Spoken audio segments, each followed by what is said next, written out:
Swain Event, SwainEvent.com, fueled by Dead End Barbecue. Hour number 1 was brought to you by Hiller, but it is right in the middle of hour number 2. And big shout out to John K. from South Carolina, who gave us today's touchdown turnover. It is Vol-centric. It is Grizzly-centric. I know Ben got time for this one. That is touchdown turnover. E. Pons is on the Grizzlies bench in December. Yesterday had an alley-oop. Head was about to hit the ceiling. It was more than the alley-oop. The alley-oops were what hit Twitter, but he had a block in the paint. That was really nice. He was showing off his SEC Defensive Player of the Year ability. He drained a three in the corner with a hand in his face. Okay, I'll see you. Got an offensive rebound, hustling, staying in front of his defender, or in front of his man. Eve looked really good yesterday, playing for the Grizzlies Summer League team. Will he be on the Grizzlies bench in December? Touchdown or turnover? I'll say turnover to that exact question. I think, however, Eve will be on the bench at some point during the season. I just don't know that it'll be exactly in December. December, but I do think that he will be on the bench at some point. I'm trying to think of who the Grizzlies currently have as their two-way guy, which we've talked about on the show, what a two-way contract is in the NBA. It's when you essentially play for both the Grizzlies and the G League team. Mm-hmm. And I think Jonte Porter, former Missouri player, was the Grizzlies' two-way contract guy last year, but the Grizzlies just cut him the day after the draft last week. Mm-hmm. So I think, I don't know for sure. Come on, Pons. But I think that a two-way contract is open for the Grizzlies. And, I mean, I think Eve is, without a doubt, somebody that has the potential to take up that spot. And I would be surprised if they went with a guard just because the Grizzlies are so guard-heavy. They've got Ja Morant, Tyus Jones, one of the best backup point guards in the league. And then they have a bunch of off-ball guards, DeAnthony Melton, Dylan Brooks, Grayson Allen, John Conchar, Sean McDermott, some end of the bench type of guys there, Conchar and McDermott. But I don't think that they have a two-way guy. So I think he's positioning himself well to sign a two-way contract. And I think at some point this season, Eve is going to be on the end of an NBA bench.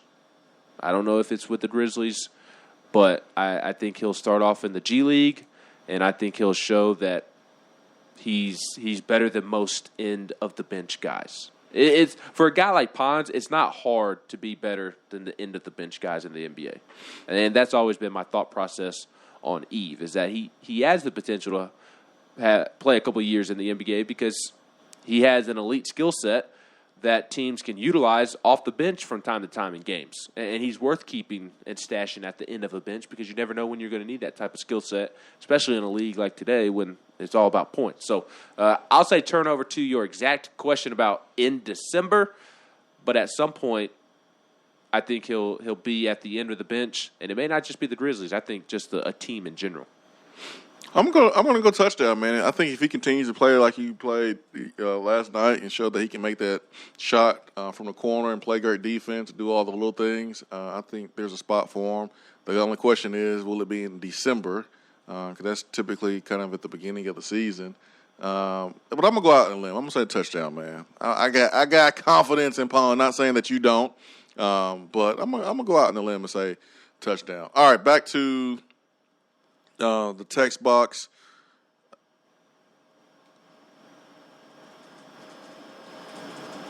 Chip Daniel Payne. We did find out that Daniel is really his middle name. That's funny because I honestly guess. Did not know that. He's never told us that. That was just I took a shot and I made it. Yeah, you did. You did. That's funny. Golly, I miss this part I was going to mention. The text box is moving, man. It is moving today. You blinking, it's like 15 messages. Boom. Must be football season. It must be, man. It must be. I won't be doing a show from the stands, but I'll be in the stands and I'll come back on Monday and give you what I got without divulging too much information that could be detrimental to the team. But I got you. I'm all about the scrimmages, 11 on 11. I'm excited about the start of football practice. Don't get me wrong. There's nothing like the first day, wearing those brand new cleats. The grass is green. The lines are crisp.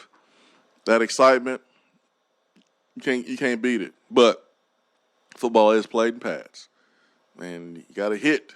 And the depth is something that Heupel touched on. It's not like he's trying to make an excuse, but it is what it is. And you got to just fight through it, work through it, and do the best that you can. And one thing you can do is control the controllables,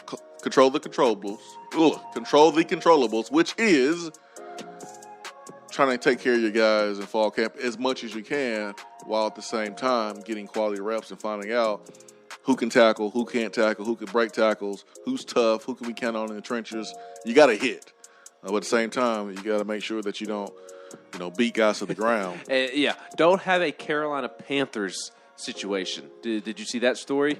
You talking about the former South Carolina player, I believe, former SEC player. I forget his name off the top of my head. J.C. Horn? It wasn't J.C. Horn. It was like an undrafted guy, but he hit somebody late, dirty hit. Oh yeah, that'll get you cut. He got cut He got cut yesterday morning. After the day before, dirty hit. I think it was late.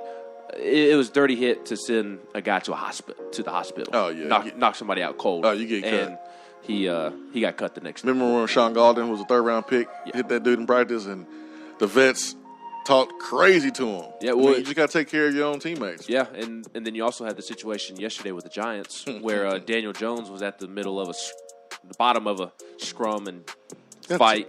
Team fight. Yeah, but when your quarterback's at the bottom of it, your head coach is not going to be happy. I don't know if Daniel Jones was the instigator or the guys around him weren't taking care of him. Because I can understand the coach getting mad at the team. Like if Daniel Jones wasn't involved and then this brawl breaks out and he somehow ends up in the middle because nobody was paying attention, that would make me mad as a coach. Yeah, he treated the team like they were in high school, man. Had them doing, running and dog cussing them. And got to protect the quarterback. And that's going to be a disaster. Don't you wish... that's going to be a disaster. I like that. It's not college, man. It's not high school. You're going to lose the locker room. We're talking about pros who make $5-10 million, and you're treating them like they're in college. That's why Nick Saban didn't last with the Dolphins. You just... that ain't going to work. That, and I agree with what you're saying. I just think that's a little bit different than the generalization of it not being college or not being high school. Like they fight all the time. Yes, but the quarterback was you allowed the quarterback to get in the middle of it, and it's not like he was involved. Y'all were being reckless, and the franchise, the face of the franchise, you can address the guy issue. who's going to That was his way. I don't. You can address that issue without treating them like they're in college and high school. I guess. I kind of liked it. Well, I'm sure you did, but I don't think the players are going to respond well to Joe Judge. But we'll see what happens. They love him, apparently. No, that's not the reports that I'm seeing and hearing. But we'll see what happens after the scrum and how they respond. It's probably Pruitt's fault. Oh, probably. He probably started it. Swain Event, be right back.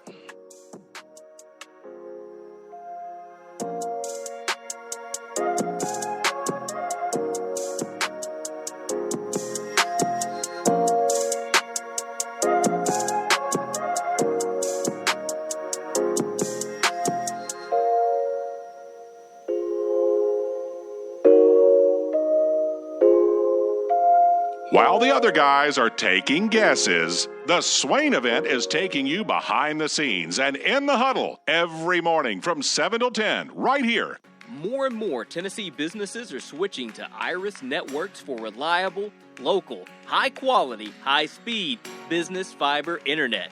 Iris provides direct internet access from 10 megs to 10 gigs with no payments for 90 days. Iris also offers next-generation business phones with work-from-anywhere capability from the mobile or laptop app. With local sales, support, and service, Iris is a partner in the community. Learn more at irisnetworkusa.com or call 865-448-IRIS. Iris Networks, a Tennessee business connecting Tennessee businesses.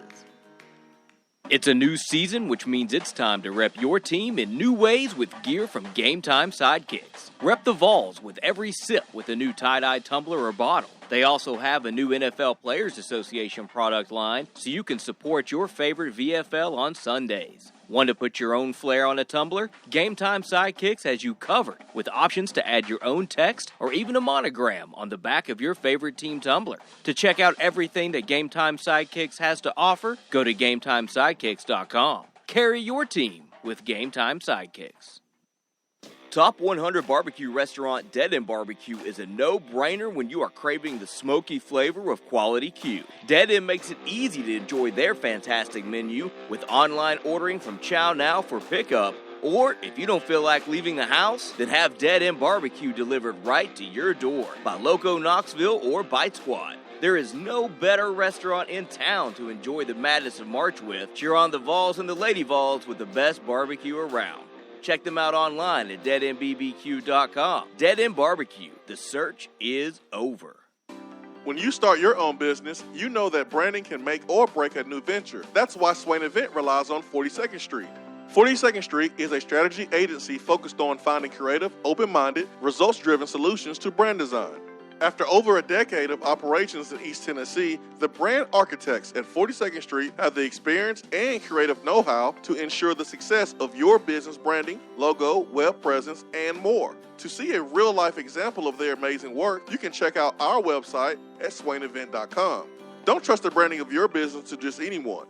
Check out my friends at 42nd Street online at 42st.com or give them a call at 865-382-7007. 42nd Street, brand, strategy, design. You don't have to take an L just because you can't listen to the Swain Event live. You can catch up on the podcast posted daily on the app, online, and on iTunes. Swain Event, swainevent.com, fueled by Dead End Barbecue, top 100 barbecue restaurant in America. 865-255-03 is our telephone number. We got Ben going to practice. Practice starts at 9:05? Yeah, 9:05. 9:05 is when practice starts.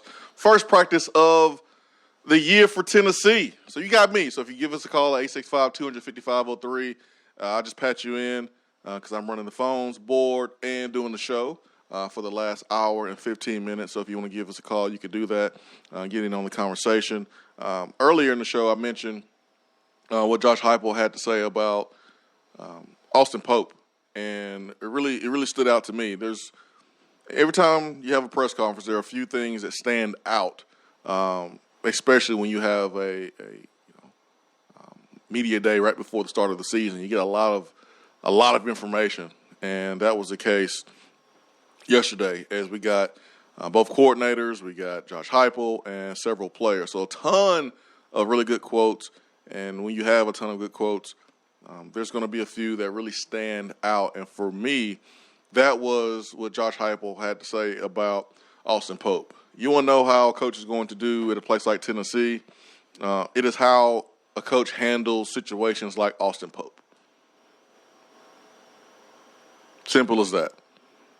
You can have a coach that knows football. Andy called in and said that he thinks the coaches are intelligent. Well, most coaches are intelligent at this level. They know football, but that's not why they get in trouble.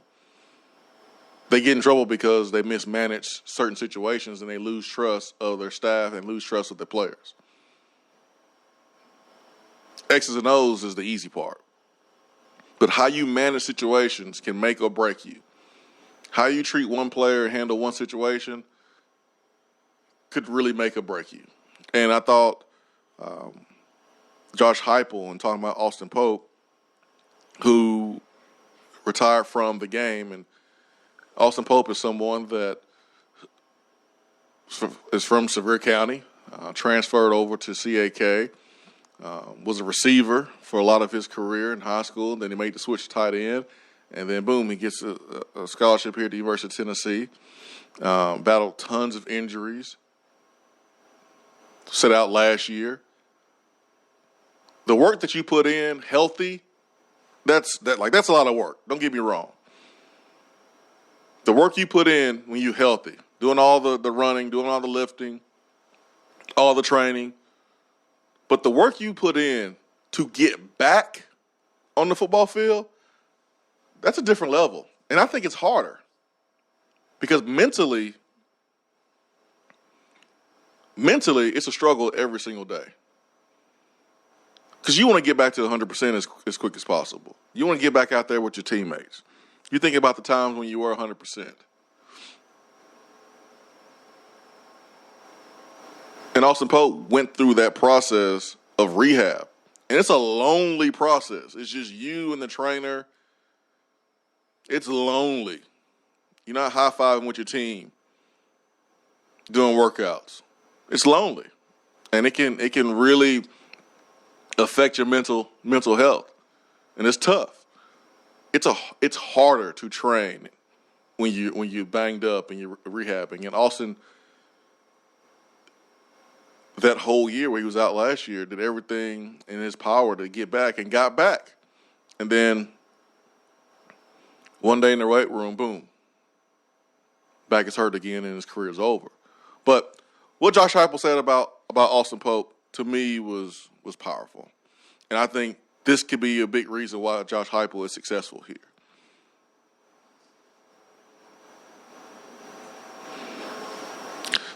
Quote, Austin Pope absolutely hated for the young man, a guy that obviously still wants to play, but the body giving out before his will to play the game. And that happens a lot in this sport. Hopefully, not at this level, but certainly that happens at the next level. Just hate it for him because he's a guy that we talked about trust. The coaching changes that he's been through, it took some work to build trust with him in some ways. But a guy that I really think started to trust the process, who we are and what we're about and how we're doing things, and was really enjoying being inside of our building and felt good about the potential for him to really have a big year. And, just medically, he just can't play anymore. And that transition, to me, is really difficult. It's something that I went through as a player. And those moments are tough when you're by yourself and you're uncertain about your next step. And that next step is happening faster than you plan. So for him, just in any way that we can help support him go through that next process, want him to understand that we are in his corner, appreciate everything that he's given to this football program, and want to be a resource for him while he's going through the transition over the next 6 months. But for life, and VFL means Vol for Life, and that's something that we take very seriously inside of our program. How Heupel handles situations like this, that's going to build trust with your current players and recruits and former players.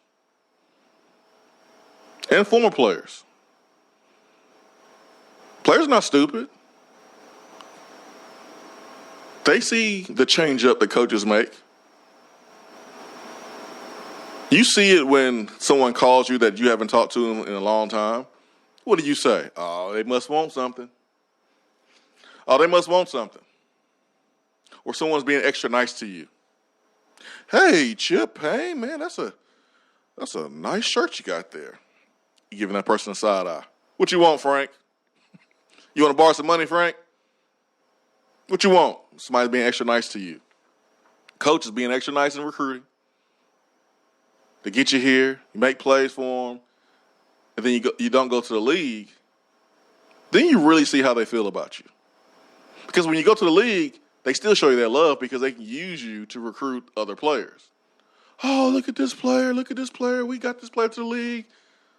But you want to know the truth about a coach and about people around the program. How do they treat their players that gave their offer to Tennessee, made big plays, but didn't get to the league? Do they still hold them in high regard? Do they still value them? Do they still show them respect? Or they're like, oh, you can't do anything for me anymore, on to the next. Because when that happens, that's when a foreign player gets bitter. And if it happens too much, then you get players not coming back. And then current players hear about that. And that's where trust is affected. Trust is the main word here. And used in so many different ways. So here's an example of trust, right? How Heupel's going to handle Austin Pope. To make sure that Heupel puts people around Austin Pope. And it might not just be Heupel himself because he has enough on his plate. But to make sure that the resources are in place for Austin Pope to transition. Because it's a tough transition. All you know is football. Football. And for the first time in 15 years, for some guys, or 10 years, there's no more football. There's no more practicing. There's no more locker room conversations. It's over. And I went through it. It was tough. Most of the guys that I know that played the game, whether they went to the NFL or didn't, transitioning to the next step is always tough. And Heupel did it as a player. He can identify.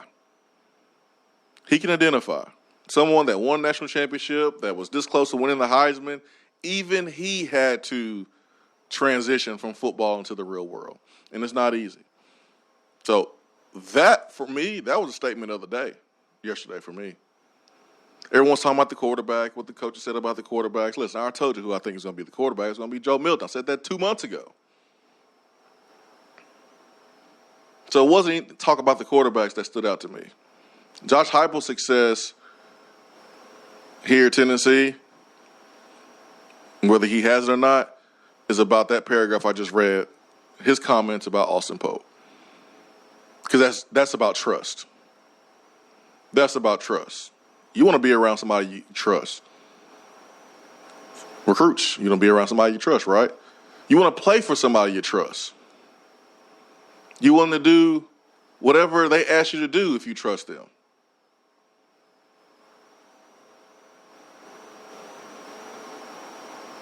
If I told you to, hey man, turn around and just fall backwards, I'll catch you. If you don't trust me, you're not going to do it. But if you 100% trust me, you'll do it. And as an athlete, you want to trust your coach that they're going to put you in the right position to be successful. Because a lot of these guys, they're using football for the next level. And I'm trusting you with my future. I told you this is what I want to do. These are my goals.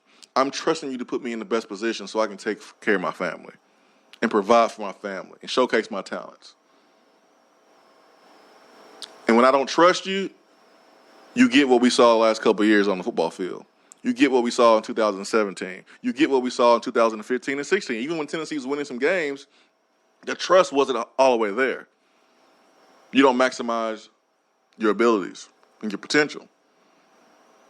Trust is very, very important as we start fall camp. And this is where you earn it as a player. This is what Hyper talked about when he was asked about when the quarterback is going to be named, what he's looking for, what does he want to see. That's across the board for everybody. It's for everybody.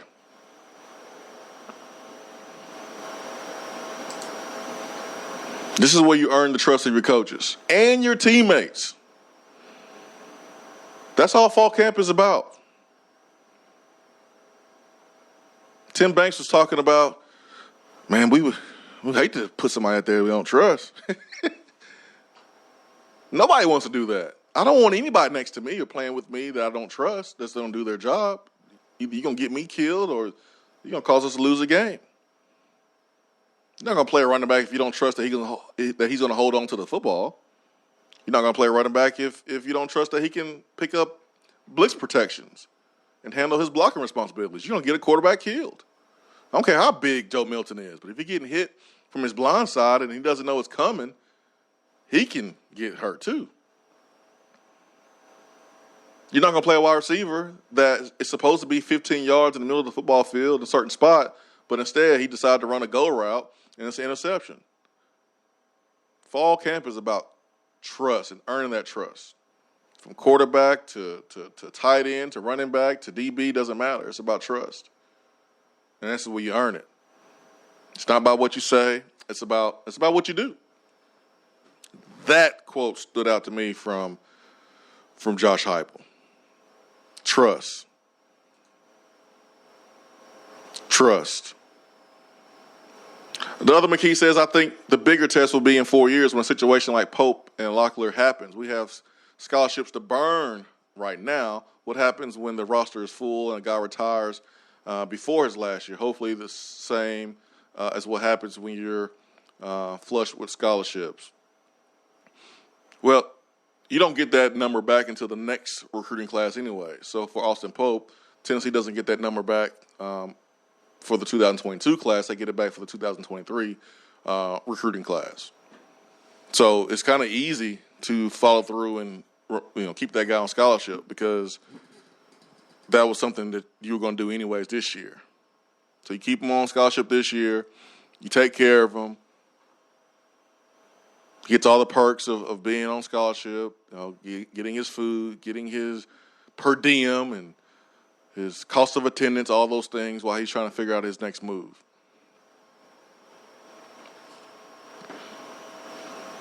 This is going to be something that we look back on and go, yeah, this Heupel, this is why the culture is healthy. This is why people want to come here. Look how he's treating someone who can't help him. You can tell a lot about a person, how they treat people that cannot benefit them. All you need to know. All right, let's go to the phones this morning. And good morning. Welcome to the show. Who we have this morning? Hey, Jason. It's Glenn. How are you doing, buddy? Hey, Glenn. I'm great, man. How are you? Thanks for calling. Hey, yeah, man. Hey, listen, love the show. Love what you're saying. And I got three quick things if I can. Love Tim Banks up there. He's not proven, but again, it was a press conference, but just loved what he's about. Not a lot of cliches. Just says, hey, we got to go out and win. And you brought up what Coach Heupel said about Austin Pope. Alex Golesh.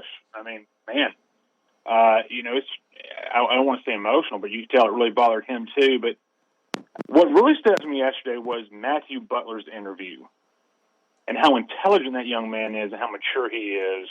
And you can already tell the difference that Coach Gardner has made, I think, on that line. Now, will it translate to wins and better play? I think it will, but time will tell. Mm-hmm. But you can tell when you got a coach that's a coach and a teacher and can relate to those kids, it just kind of beams out of those kids. And because you've been talking about, hey, if a coach cares, you're going to see that. I think this coaching staff cares. And I think we've seen that. Now I'm excited to see what happens on the field. Yeah. And just kind of like to get what you've been saying it, Jason. So there's, I'm not repeating anything you haven't said. Mm-hmm. But man, listen, buddy, I tell you, I am excited. My hopes are low, but what I'm excited to see is improvement. Yeah. I think if the fan base can just step back for a minute, we all get excited at the start of the season, man, 7-5, 8-4, whatever. What I'm excited about is, does this team improve week in and week out? Are we going to see a difference from the first game to the fifth game? That's the thing you're going to have to watch when adversity hits. How does this team respond? And we've talked about it. It sounds cliche. Jason, you and I both know, as well as the fan base knows, when Pruitt was there, adversity, man, they just didn't respond at all. At all. Coaching staff nor players. Yep, all. At all. Yeah, Arkansas game was a great example of that, Glenn. Oh, 100%. So, hey, man, listen, I'm excited. I hope the fan base this is a battered fan base. Let me tell you, 2 months ago, I was like, man, I don't care what I'm doing on Saturday. Now I told my wife, hey, you're going to have to put things on Friday night or Sunday after church because when Tennessee's playing, I'm going to watch. But, hey, buddy, I appreciate your show, man. You have a blessed day, and thanks for taking my call. Hey, thank you, Glenn. Thank you so much. I'm excited for different reasons, guys. I mean, I think entering 2016 season when the East was there for the taking, that was a different level of excitement because, you were excited about the possibility of winning big and making a run. This excitement is different for me. It is I'm excited for these players that they can be themselves, man. They, when you have somebody that you care about and they've been in a toxic relationship, and then they get out of that toxic relationship, and then they find somebody else, and then they're happy. That's how I feel for these players. This is a game at the end of the day. This is a game. It's a very lucrative game for a lot of people, and we know this is a big business, but you want to be able to have fun. You put in way too much work. There's way too much stress associated with college football, especially playing in the SEC in a program like Tennessee, where the expectations are so high. You want to be able to have fun. And the guys looked miserable last year. Glenn hit the nail on the head when he talked about not being able to respond with a small ounce of adversity. The Arkansas game is a prime example because you were up. You were up. That's when you bouncing around, high-fiving, you're hyped. They wasn't even doing that. And then you get punched in the mouth a little bit, and then you just totally fall over and roll over and then not get up at all. I'm excited about these guys playing together and playing with purpose. I want to see that. I think we will see that. I know there's going to be some low lows. I'm already anticipating that. But I'm hopeful that we get some high highs and we get some good moments where the team's clicking and you put a great performance out there versus a really good team or a team that's equal as you. I mean, that's what I'm looking forward to see. So my excitement level is a little bit different than entering a season where you're pretty stacked and you're picked to win and you're picked to be really successful. It's a little bit different. 865-255-03 is our telephone number. We'll take a quick time out. Thank you for the phone call, Glenn. Swain Event, Fueled by Daddy and Barbecue, hour number 3 is coming up, so don't go anywhere. Be right back.